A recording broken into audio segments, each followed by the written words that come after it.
Magandang umaga sa ating lahat. Ngayon ay February 4, 2024 at narito ang update ukol sa maging lagay ng panahon sa susunod na 24 oras.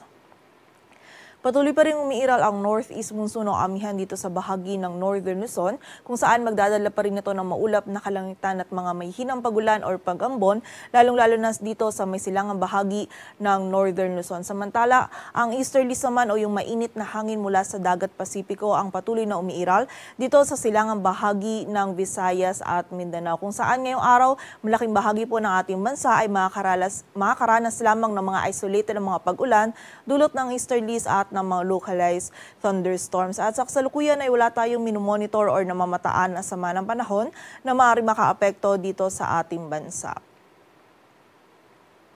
At para nga sa maging lagay ng panahon ngayong araw ng linggo, maulap na kalangitan at mga may hinang pagulan or pag-ambon pa rin ang mararanasan dito sa bahagi ng Cagayan Valley maging sa Aurora. Samantala, dito naman sa nalalabing bahagi ng Northern Luzon ay meron lamang din tayong mararanasan ng mga isolated na mga may hinang pagulan or pag-ambon na dulot pa rin ng amihan. At dito naman po sa Metro Manila maging sa nalalabing bahagi pa ng Luzon ay magiging bahagyang maulap hanggang sa maulap yung ating kalangitan. Meron lamang tayong mga chance ng mga isolated na mga pag-ulan, pagkidlat at pagkulog dulot yan ng mga localized thunderstorms. Ang ating mga regional offices ay nagpapalabas ng mga thunderstorm advisories or mga babala ukol sa mga pag-ulan na ito.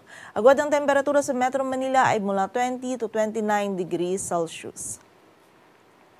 Samantala sa bahagi naman ng Visayas at Mindanao, ang buong bahagi ng Visayas at Mindanao magiging ang bahagi din ng Palawan. Ngayong araw ay makakaranas din ng bahagyang maulap hanggang sa maulap na kalangitan.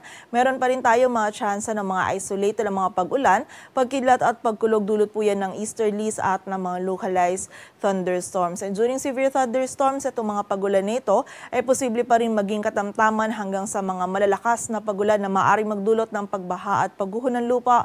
So pag-iingat pa rin po para sa ating mga kababayan. Agwat ng temperatura sa Cebu ay mula 25 to 30 degrees Celsius at sa Davao naman ay 23 to 26 degrees Celsius.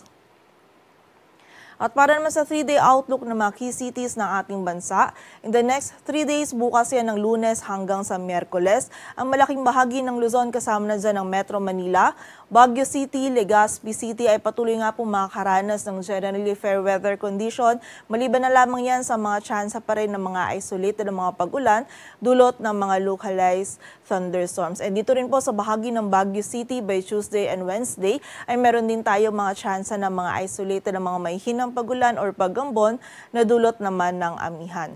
Agwat ng temperatura sa Metro Manila ay mula 21 to 31 degrees Celsius. Sa Baguio City ay 13 to 24 degrees Celsius.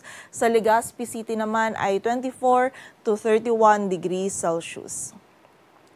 Dito naman sa bahagi ng Visayas, partikular na yan sa Metro Cebu, Iloilo City at Tacloban City ay patuloy din po tayo makakaranas ng bahagyang maulap hanggang sa maulap na kalangitan at meron lamang tayo mga tsansa pa din ng mga isolated na mga pag-ulan dulot ng easterlies at ng mga localized thunderstorms. Agwat ang temperatura sa Cebu ay mula 25 to 31 degrees Celsius, sa Iloilo City ay 24 to 30 degrees Celsius at sa Tacloban City naman ay 24 to 31 degrees Celsius.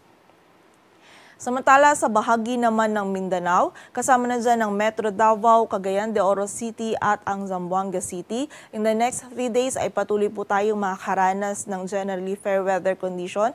Ngunit meron pa rin po tayong tsansa ng mga isolated na mga pag-ulan, pagkidlat at pagkulog dulot po yan ng mga localized thunderstorms. And muli po, during severe thunderstorms, yung mga pag-ulan nito ay posible pa rin maging katamtaman hanggang sa mga malalakas na pag-ulan na maaaring magdulot ng pagbaha at pagguho ng lupa.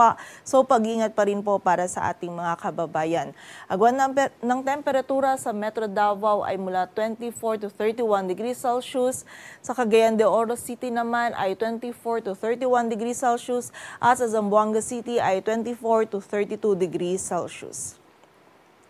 Dito sa Metro Manila, ang araw ay sisikat mamayang 6:24 ng umaga at lulubog mamayang 5:56 ng hapon.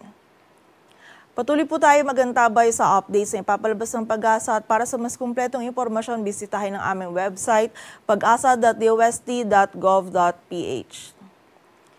At yan po muna ang latest dito sa Weather Forecasting Center ng Pag-asa. Grace Castañeda, magandang umaga po.